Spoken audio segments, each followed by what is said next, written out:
All right, good morning, everybody. I'm going to show you data for collection for the friction lab. I'm basically going to be pulling a wooden block across the surface, and we're going to use that data to investigate what factors affect friction, which is a very important and common force.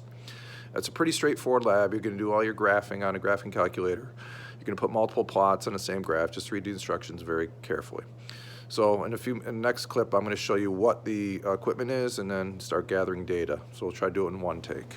Okay, so here is our basic setup. I have a wooden plank, I've got a spring scale, and I'm going to pull a block across that wooden plank at a steady speed. I'll leave it to you to, through a force diagram and explanations on the front page, explain why measuring the applied force, which is the spring scale, is going to be equivalent to determining the force of sliding friction or kinetic friction.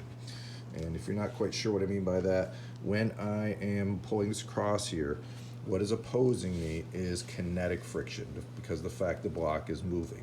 We're going to contrast that with static friction, which is the force of friction needed to overcome when you're trying to get something started. They're not the same thing, even though they're related to each other.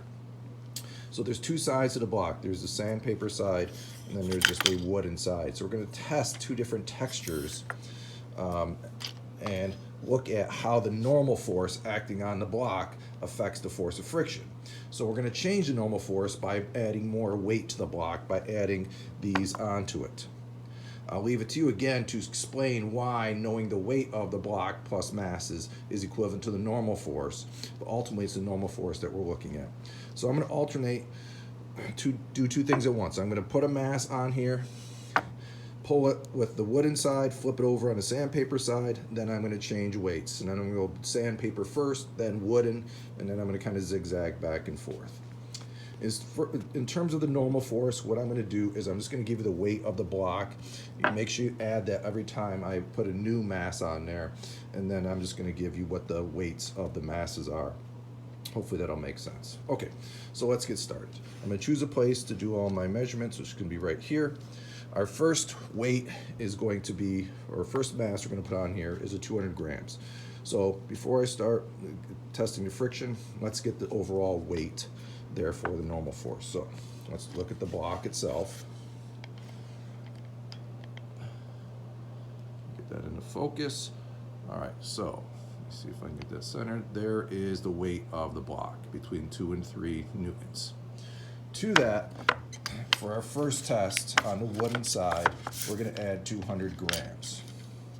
I'm going to leave it to you to convert 200 grams to newtons. Make sure you can convert grams to kilograms, so that's 0.2 kilograms, multiply it by 9.8, and then add that to the weight of the block. Okay, so let's get this first measurement. Again, I'm going to try to pull at a steady speed. This is the wooden side kinetic friction. Okay, so, okay, you have that. Now I'm going to flip it over to the sandpaper side. And you know what, sandpaper is rougher, so we expect that the friction should be a little bit different. That's on the gram side. All right, so there's the amount of kinetic friction for sandpaper. I'm going to keep it at sandpaper, so make sure you fill in the correct one. And now I'm going to add 500 grams. So your total normal force is the weight equivalent of 500 grams plus the weight of the block that we took earlier. Okay, so here is the sandpaper side friction.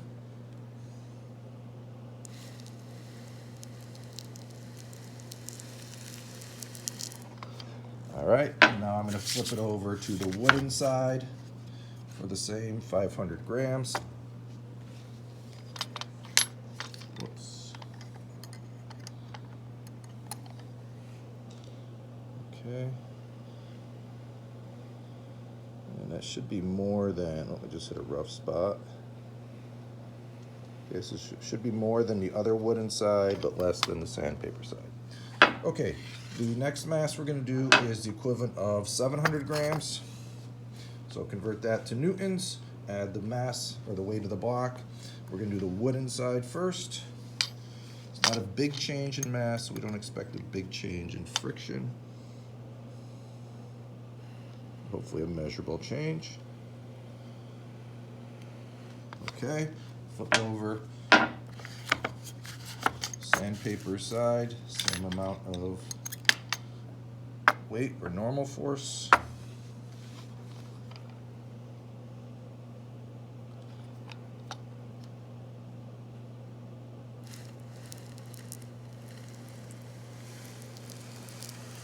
All right, let's go up to 1 kilogram. 1 kilogram, I can tell you with some confidence, is 9.8 newtons. So add that to the mass of the block. Doing sandpaper side.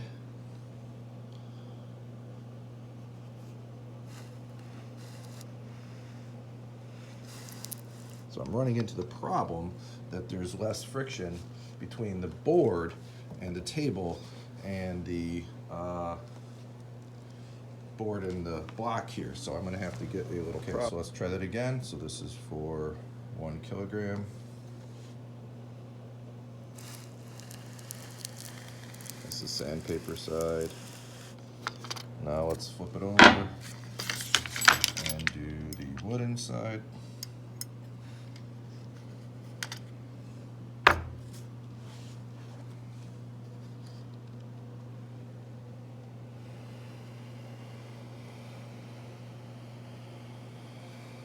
All right, let's go up to 1,200 grams. Okay, so that's 1.2 kilograms, convert to weight, add the weight of the block. This is the wooden side, kinetic friction.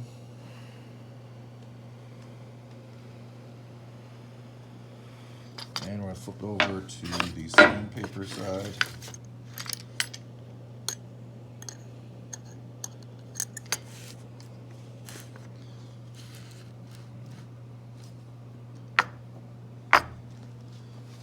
Do one more after that.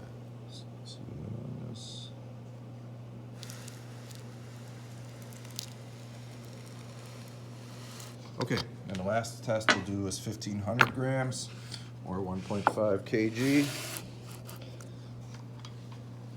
All right, so 1,500 sandpaper side.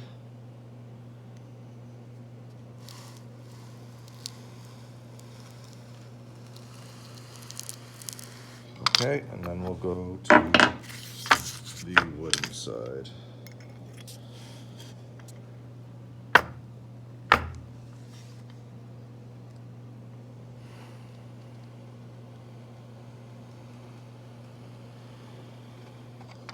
Okay, so that is our first set of data for kinetic friction. In the next clip, we're going to contrast kinetic friction with static friction. Okay, so here are the tests for static friction. So I mentioned earlier that static friction is the friction you need to overcome when an object is initially static, meaning not moving. So if you looked at the measurements from the prior section, you noticed that there was a little jump in the spring scale once it started moving. And that's what we want to look at, is the difference between the amount of friction it takes to slide something when it's already moving versus to get it started. You already have the data for the kinetic, so now we're going to contrast that with the static. So what I'm going to do is I'm going to pull on this very, very slowly and wait until we see when it just slips, and we want that maximum value. So I'm going to be patient, so we're going to do 2 trials. So when it just starts to move, I'll tell you, right about there, it just started to move. Okay, so around 2 newtons. So there's not a big difference between that and kinetic here. That's all right, so we're going to get the data. So let me do it again. I'm going to pull very slowly until it just starts to slip. It did right about there, around 2 newtons. Okay, so I'm going to do the same sets of masses if I can remember them from last set. So now I'm going to add the 0.5 or the half a kilogram or 500 grams. So now we're at the second row. So this is just to get it started. I'll tell you when it slips.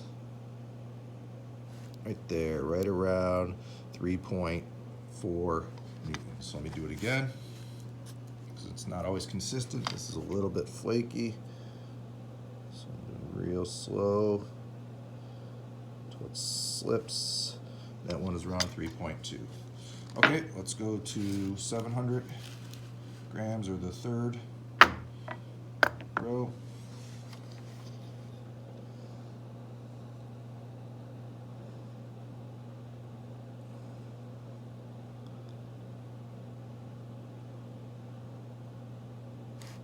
Okay, it slipped right around 4.8.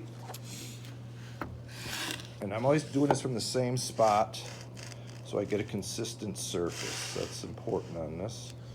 Okay, let's do a second trial.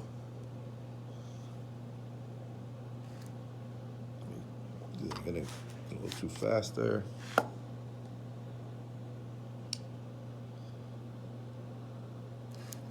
All right, around 4.8 again. So let's do 1,000 grams.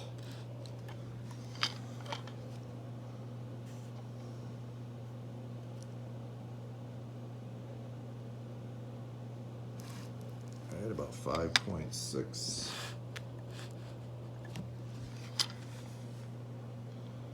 What we should see is that the static is a little bit more than the sliding.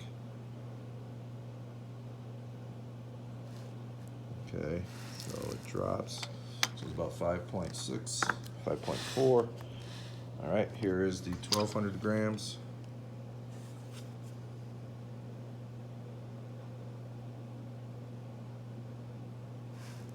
All right, that slid around 7. That was a big jump. Little sus there.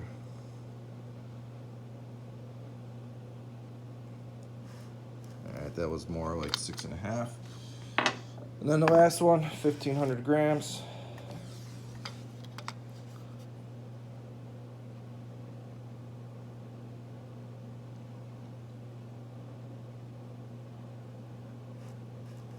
Alright, that was around 7.8 or so. And then the last trial.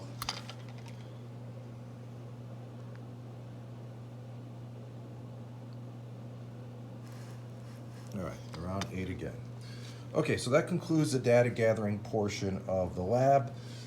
Follow the instructions on the analysis, and I think you should be good to go. So I just want to discuss a few aspects of the analysis to make sure we're clear. I'm not going to do this on a smartboard. I'm just going to use a camera here. So you're going to use a graphing calculator to make 2 plots on this first graph. You're going to do the average, the kinetic friction for the wood on wood, and then you're going to do the sandpaper. So you're going to have, an L1, which will be your normal force. That's going to be your x-axis, and then you're going to have an L2 for this and then an L3 for this. But these are going to be your y-axis values for 2 separate plots right there. Okay, so you should have a graph that's like this and a graph that's like that. Make sure you label them and put the slopes. I don't want the equation for the line, I just want the slopes of each one. Make sure it's clearly labeled. I'll let you work out what the units of the slope are, and you base those on the units of your x and y axis.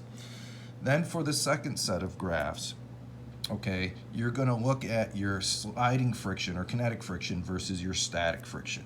So you're going to have an average friction here for static. You already have the kinetic. In fact, it's the same graph you did for here for the sandpaper side, so you don't have to, you can resketch it, but you don't have to replot it on your calculator. And then you can do a similar one for the static friction.